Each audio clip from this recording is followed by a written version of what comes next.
여러분, 오늘 읽은 이 본문의 말씀을 통해서 하나님의 나라 잔치, 하나님의 나라의 잔치를 맛보게 하자, 이런 제목으로 잠시 말씀을 전가하고자 합니다.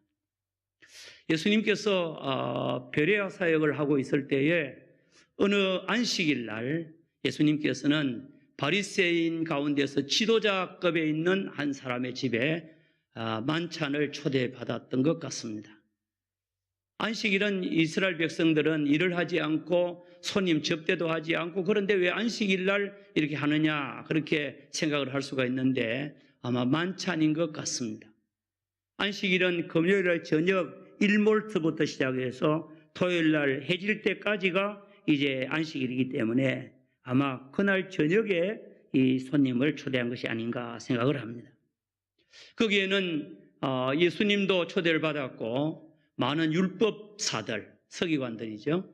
그리고 또 바리새인들이 많이 초대를 받고 이 만찬 식사 초대의 자리에 함께하게 됩니다. 예수님께서는 이 만찬 자리에서 몇 가지 일을 하게 됩니다. 첫째, 이제 한편 손 마른 사람이 거기에 있는 것을 보고 이제 수종병 든 사람, 이 사람을 예수님께서 고쳐주시는 겁니다. 거기는 율법학자들, 그리고 바리새인들, 이와 같은 것들이기 때문에 그들은 예수님이 어떻게 행하는 것을 엿보고 있었습니다.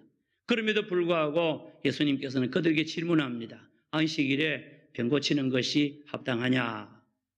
대답할 수 없죠. 대답 안 했습니다. 그럴 때 예수님께서 이제 일방적으로 그 병자를 고치고 내보냈습니다. 그리고 말합니다. 만약에 너희들이 너희 아들들이나 그리고 너희의 소가 우물에 빠졌다고 하면 곧바로 가서 건지지 않겠느냐, 구원하지 않겠느냐. 저들이 아무 대답을 못했습니다. 맞거든요. 그래서 그 병자를 고치고 그 율법자들의 입을 막았습니다. 그 다음에 예수님께서 거기에 이 만찬 석상에서 이제 또 하나의 교훈을 주셨는데, 그 참석한 사람들이 보니까 서로 높은 자리에 앉으려고 애를 쓰는 겁니다. 상좌에 앉으려고 애를 씁니다. 여러분, 우리도 자리가 여러 가지고 초대를 받았을 때에 어느 자리에 앉을까 고민될 때 있지요. 그렇지요? 내가 어디 앉으면 좋을까? 저 끝에 앉으려고 하니 기분 나쁘고, 제일 위에 앉으려고 하니 좀 껄끄럽고, 어디 앉을까? 그런 생각을 많이 하는데 그때는 방법이 간단합니다. 따라합시다. 인도하는 대로 하자. 인도하는 대로 하면 되는 거예요. 그렇지요? 저도 신방 가면 교육자들도 제가 앉아야 부교육자들이나 다른 신방대원들이 자리에 앉게 되는데, 제가 가면 딱 들어가면 자리에 어디 앉을까 어디 좀 봅니다. 그래야 전체를 아우르고 그럴까 싶은데, 그런데 가면 미리 그 집 주인이 미리 다 자리를 정해놨어요.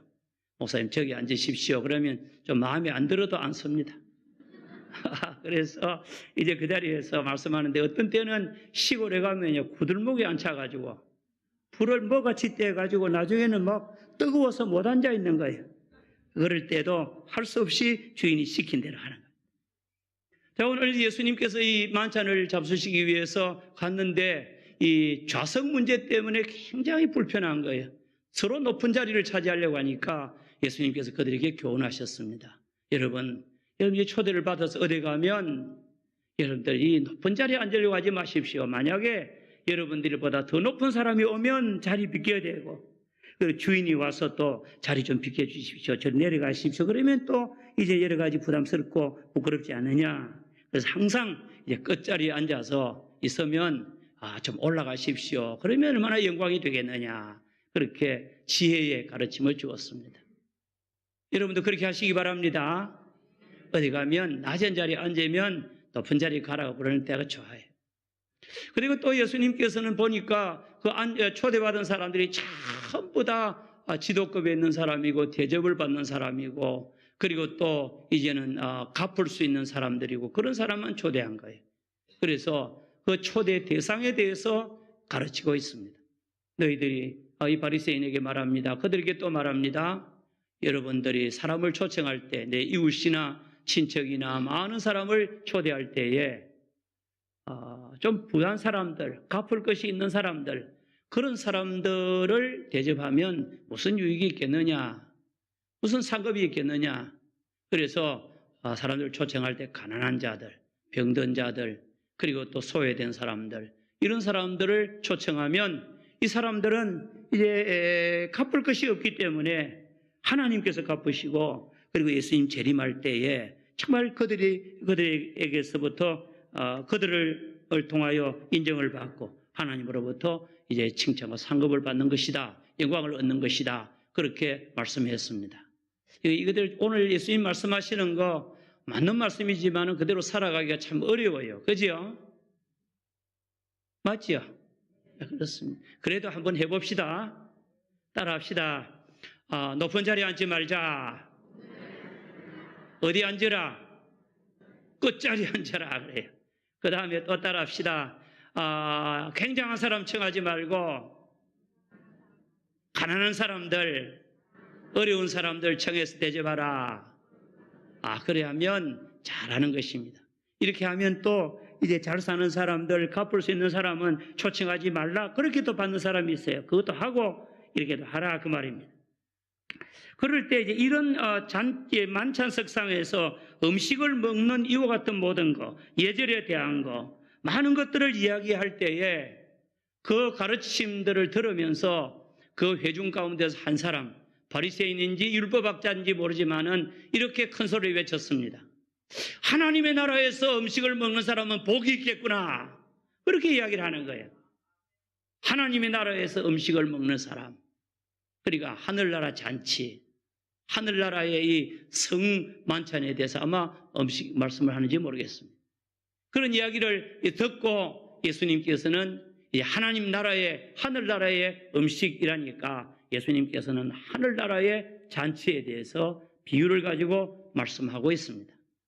하나님의 나라 잔치는 하나님께서 이렇게 준비하셨고, 그리고 이렇게 초대했는데 하나님의 나라의 잔치에 유대인들 너희는 참석하지 못한 것 아니냐? 참석하지 않고 거절하고 거역한 거 아니냐? 특별히 이 하나님의 잔치는 가난한 자들, 죄인들, 세리와 창녀들, 그리고 여러 가지 많은 버려진 사람들만 초대에 응한 거 아니냐? 하나님의 나라는 지금도 계속해서 하나님의 나라 잔치에는 초대를 하고 있고 사람들이 지금 초청을 받고 있다. 그래서 참 하나님의 나라의 잔치에 맛을 보는 사람은 유대인들이 아니고 이방인들이고 죄인들이다. 그렇게 말씀하는 것이 오늘 본문의 내용인 것입니다. 사랑하는 성도 여러분, 오늘 이 본문 말씀에서 예수님을 통하여 우리가 배울 수 있는 것은 우리가 기독교는 하나님의 나라, 하나님의 나라의 잔치에 참여하는 것과 같다라고 하는 것을 말씀드리고자 합니다. 따라합시다. 기독교는 잔치의 종교다. 따라합시다. 기독교는 축제의 종교다. 그러면 기독교는 어떤 축제의 종교냐?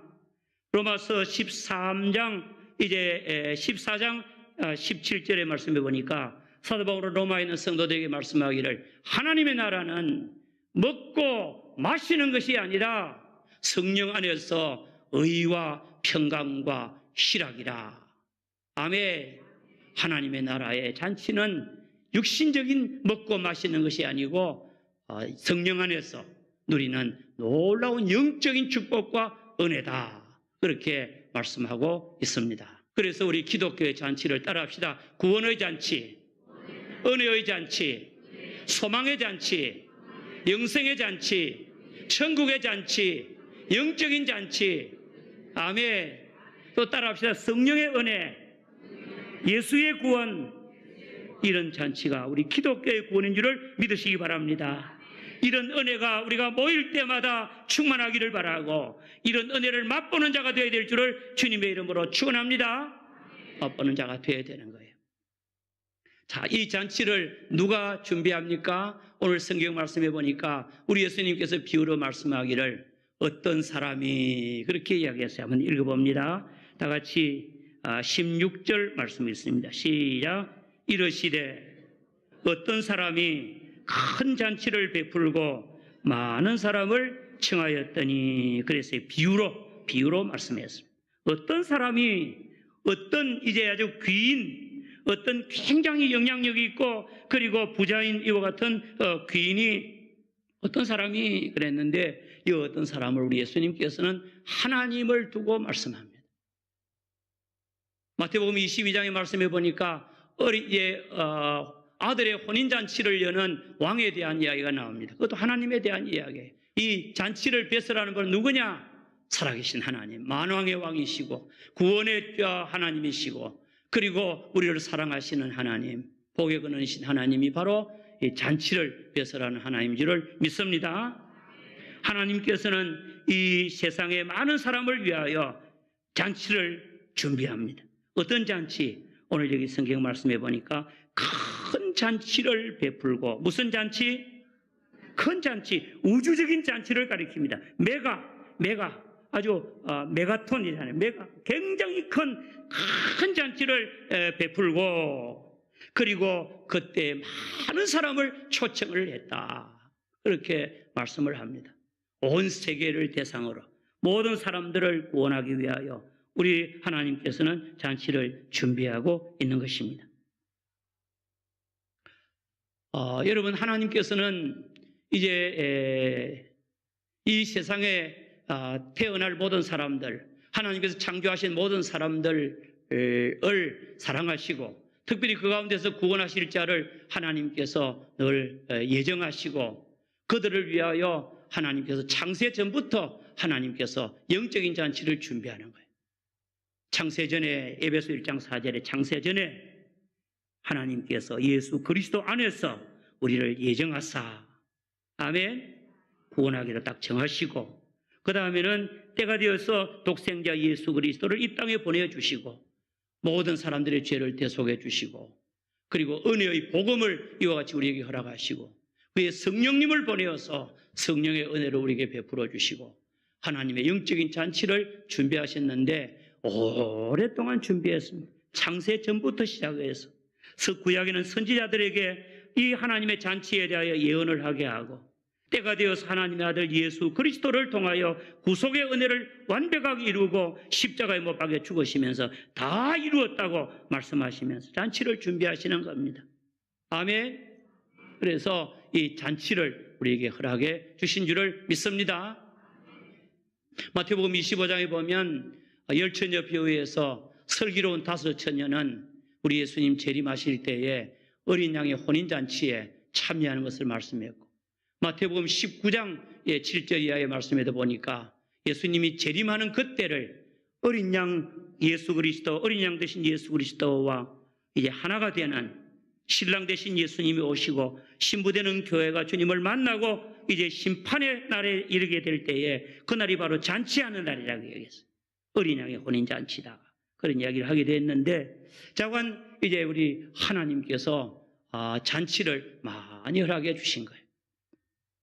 그래서 우리 그리스도인들은 이제 특별히 이 복음을 전함으로 말미암아 예수 그리스도를 통하여 이제 이 놀라운 구원을 받도록 하는 이 잔치 준비, 성령을 통하여 성령 안에서 희락과 화평과 그리고 의로움과 이제 평강을 누리게 하게 하시고 또 소망을 가지기도 하시고 이런 모든 것들을 준비하시고 은혜를 예비하신 줄을 믿습니다. 하나님이 예비하신 은혜는 따라합시다. 영생, 의로움, 기쁨, 평강, 사랑, 천국, 은혜, 아멘, 또 따라합시다. 성령, 이 모든 은혜를 하나님께서 예비해 놓으시고 이제 준비하셨다는 겁니다. 하나님의 준비는 어떤 거냐? 오늘 본문 17절의 말씀에 우리 예수님 비유하시기를 읽습니다. 시작. 잔치할 시각에 그 청하였던 자들에게 종을 보내어 이르되 오소서 모든 것이 준비되었나이다. 한번 따라합시다. 모든 것이 준비되었나이다. 하나님의 잔치는 모든 것이 주밀하게 철저하게 완벽하게 준비가 된 잔치인 줄을 믿으시기 바랍니다. 그래서 주님 앞에 나오게 되고 이 잔치를 맛보게 되면 모자람이 없는 거예요. 모든 것이 준비되었나이다. 이 잔치를 준비하시는 하나님, 이 하나님을 우리가 알고 기독교는 잔치의 종교인 줄을 알고 하나님 앞에 나올 때마다 잔치의 맛을 보는 우리 모두가 다 되시기를 주의 이름으로 축원합니다.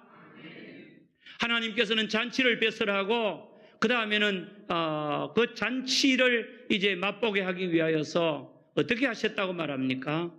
그의 종들을 초청할 사람들에게 보냈다. 그렇게 오늘 성경에는 말씀합니다. 하나님께서는 이 세상에 있는 많은 사람들, 그들에게 주의 종들을 보내어서 초청을 해서 그 잔치에 참여하기를 바랬던 것입니다. 여러분, 잔치에는 뭐가 있어야 됩니까? 신랑 신부가 있어야 되고, 그 다음에 누가 있어야 됩니까? 하객이 있어야 되죠. 그래서 우리가 초청장, 청첩장을 보내잖아요. 좀 오시라고. 오셔서 축하해주면 나도 당신의 그 결혼식에, 그 가정의 결혼식에 또 참여하겠노라고. 우리 하나님께서도 하나님 나라의 잔치를 준비하고 그리고 그의 종들을 보냈다는 겁니다. 누구를 보냈느냐? 구약시대 때는 하나님께서 선지자들을 보내시고 예수님께서 이 세상에 오심으로 말미암아 하나님의 종 그리고 구원자이신 예수 그리스도를 보냈습니다. 누구에게 보냈느냐? 제일 먼저 이미 초대되었던 1차로 초대가 되었고 준비하는 동안에 1차로 알려주었던 이와 같은 자들, 그들이 바로 유대인들이었습니다. 경건한 유대인들, 이와 같은 자들을 초청했습니다. 그러나 요한복음 1장 말씀에 같이 예수님이 자기 땅 자기 백성에게 왔지만은 그들은 영접지 아니하고 알지도 못했고 거절했다는 겁니다. 사도 바울이 전도 여행을 가서 제일 먼저 유대인의 회당에 항상 전도했어요. 유대인들이 항상 대적하고 받지를 않아요. 그러니까 사도 바울은 이제 그때마다 고린도에서도 그 회당에서 전도하다가 나중에는 너무너무 이제 거역하고 영접하지 아니하고 회방하고 비방하니까 나중에는 그곳에서 옷을 털어버리고 내가 이방인에게로 가노라 하고 나왔잖아요. 유대인들은 어디까지 받지 않았어요. 바울의 그 사역에 보면 항상 회당에서 전도하다가 에베소에서 사역할 때도 그는 회당 전도에 실패하고 나서 두란노 서원에서 나와서 이태 동안 말씀을 가르쳤던 것을 우리가 볼 수가 있잖아요. 핍박을 받은 주님의 종들이 사도행전 13장에 보면 저 안디옥까지 내려가서 하나님의 말씀을 유대인에게 전했는데 믿지 아니하니까 헬라인들에게 복음을 전하게 됐다고 그랬잖아요. 하나님의 잔치에 하나님께서는 제일 먼저 유대인들이 참석하기를 바랬어요. 선민을 참석하기를 바랬습니다. 그러나 저들은 다 일치하게 사양하고 거절했습니다. 마치 오늘 본문에 나오는 밭을 산 사람이 내가 밭을 사서 내가 한번 밭에 가봐야 되겠다고, 소 10마리를 사서 5개리를 사서 시험을 해봐야 되겠다고, 내가 장가를 들었으니 내가 아내를 즐겁게 하기 위해서 못 가겠다고, 율법을 지키기 위하여 또 여러 가지 많은 이제 자기들이 신앙적인 어떤 이제 것들을 이루기 위해서 예수 그리스도를 반대하는 것. 그래서 유대인을 초청했다가 유대인들이 거절하고, 그래서 나중에는 그 복음이 가난한 자들과 병든 자들과 명인들과 그리고 다리가 불편한 자들과 여러 가지 연약한 자들에게 그리고 나가서 초청을 했더니 그들이 일부가 왔고 세리와 죄인들이 예수님의 친구가 되는 거예요. 나중에 그래도 자리가 남아있어서 마지막에 이제 이 주님의 종들을 어디로 보내는가 하면 이방으로 보냈다는 겁니다. 따라합시다. 길과 산 울타리가로 가서 사람들을 강권하여 데려다가 내 집을 채우라. 그래서 하나님의 이 종들이 나중에는 유대인들에게 갔다가 죄인들에게 갔다가 나중에는 이방인에게 가서 복음을 전하는데, 그래서 오늘 우리도 그 복음을 듣게 되는 거예요. 길과 산울가로 나가서 복음을 전하라고 하시는 그 말씀을 따라서 전했더니 하나님의 잔치집에 많은 사람이 참여하고 그 잔치의 맛을 보게 되더라. 그렇게 말씀했습니다. 사랑하는 성도 여러분, 우리가 사는 이 시대는 어떤 시대입니까? 처음 초대를 받았던 유대인들이 복음을 거역함으로 그 복음의 축복이 이방으로 넘어가는 이와 같은 지난날 아닙니다. 이미 다 지나갔어요. 그리고 유대 나라에 있던 모든 죄인들 그리고 연약한 자들, 이와 같은 자들도 아닙니다. 이제는 길과 산울가로 나가서 마지막에 제 세 번째 복음을 하나님 나라의 잔치에 초대하는 이와 같은 시기를 우리가 살고 있습니다. 이 시대에 오늘 우리가 사명을 맡고 있다는 거예요. 하나님께서 오늘 우리 미포교회와 그리고 우리 모든 성도 한 사람 한 사람에게 따라합시다. 너희는 빨리 가서 빨리 나가서 사람들을 강권하여 데려다가 내 집을 채우라. 아멘. 오늘 우리가 살아가는 이 시대가 바로 이 시대, 이 마지막 때인 줄을 믿으시기 바랍니다. 하나님께서는 하나님의 집이 가득 채워지기를 바랍니다. 아멘. 전도주일이 되고 하나님의 교회가 가득 채워지는 것은 하나님의 소원인 것을 믿으시기 바랍니다. 하나님의 집이 채워지기를 원치 않는 것은 사탄의 역사, 사탄뿐인 것입니다. 하나님께서는 하나님의 집이 많은 사람을 우리가 초청해서 그럼 저들을 말미암아 하나님의 집이 가득가득 채워지고 인도가 되어지고 수많은 사람을 데려오기를 바라고 있는 것입니다. 그러기 위해서 저와 여러분들이 해야 될 일이 있습니다. 오늘 예수님께서 비유로 말씀하신 것과 같이 따라합시다. 너희는 나가라. 아멘. 앉아있지 말라는 거예요. 편하게 집에 있지 말라는 거예요. 집에서 나가서, 교회에서 나가서 많은 사람들에게로 나가라는 겁니다. 만나라는 겁니다. 그리고 저들에게 이제는 강권하라는 겁니다. 강권, 아주 강력한 권면을 하라는 거예요. 여러분, 우리는 복음을 전할 때 너무 부드럽게 해요. 우리는 복음을 전할 때 너무 사명감이 부족한 것 같아요. 복음을 전할 때 강력함이 부족한 것 같아요. 성령의 능력이 있어야 되겠습니다. 저와 여러분들이 나가서 많은 사람들을 만날 때에 따라합시다. 강권하여. 다시 합시다. 강권하여. 강권. 한번 전도해서 주님 앞에 나오는 사람이 어디 있겠습니까? 육신의 사람들이 어떻게 영적인 일을 기뻐하겠습니까? 어떻게 세상에 살다가 하나님의 집에 나오는 것을 기뻐하며 자원해서 나오겠습니까? 어떻게 복음에 대한 이해가 있겠습니까? 한 번, 두 번, 10번, 100번 계속해서 말씀 전하고 선포하고 권면하고 가르치고 확정하고 간증하고 그래서 저희들을 강권하고 그래서 인도해야 될 줄을 믿습니다. 처음에는 불가능한 사람들도 두 번, 세 번, 10번 만나서 복음을 전하게 되면 그들의 마음이 열리게 되고 그리고 복음을 영접하게 되고 주님 앞에 나오게 되고 그리고 함께하게 될 줄을 믿습니다. 여러분, 이제 다음 주일이면 전도 집회가 되는데 또 여러분들 우리가 이번 집회도 우리가 주님의 그 천국의 잔치, 그 잔치에 초대하라고 하시는 주님의 명령을 거역하고 우리가 편안히 앉아서 게으르게 앉아서 아무것도 하지 아니하고 그렇게 해야 되겠습니까? 우리 모든 직분자들이 정말 눈에 불을 켜고 주님의 복음을 들고 나가야 되지 않겠습니까? 우리 모든 성도들이 정말 복음을 들고 나가서 사람들을 만나고 인도해야 되지 않겠습니까? 아멘. 하나님께서 기뻐하실 것입니다. 하나님께서 영광을 받으시고 하나님께서 축복하실 줄을 믿습니다. 영혼을 사랑하고 영혼을 만나고 영혼을 강권하고 데려다가 따라합시다. 데려다가 내 집을 채우라. 나가야 되고 강권해야 됩니다. 강권해야 됩니다. 계속해서 권면해야 됩니다. 오늘 또 내일 또 계속해야 됩니다. 그리고 데려와야 됩니다. 그리고 주님의 집을 채우면 하나님의 잔치에 맛을 보게 될 줄을 믿습니다. 하나님의 구원의 은혜, 하나님의 은혜는 언제 받을지 몰라요. 언제 구원받을지 모르고 언제 깨달을지 모르고 언제 거듭나게 될 줄을 모릅니다. 그러므로 우리는 오늘이라고 하는 시간에 주님의 복음을 위해 헌신할 수 있는 우리 모두가 다 되시기를 주의 이름으로 축원합니다. 하나님께서는 우리 미포교회가 많은 사람을 인도하고 복음으로 접근하고 강권하고 데려오는 이와 같은 아름다운 모습을 보기를 원하고 이런 교회가 될 때 축복해 주실 줄을 믿습니다. 아멘.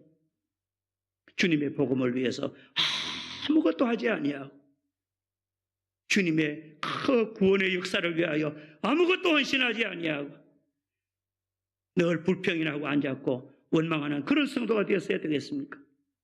우리 모두가 다 주님의 복음을 위하여 나가서 저희들을 초청하는 하나님의 잔치에 이끌어드리는 우리 모두가 다 되어서 하나님의 천국 잔치 맛을 보게 하는 은혜가 있기를 주의 이름으로 축원합니다.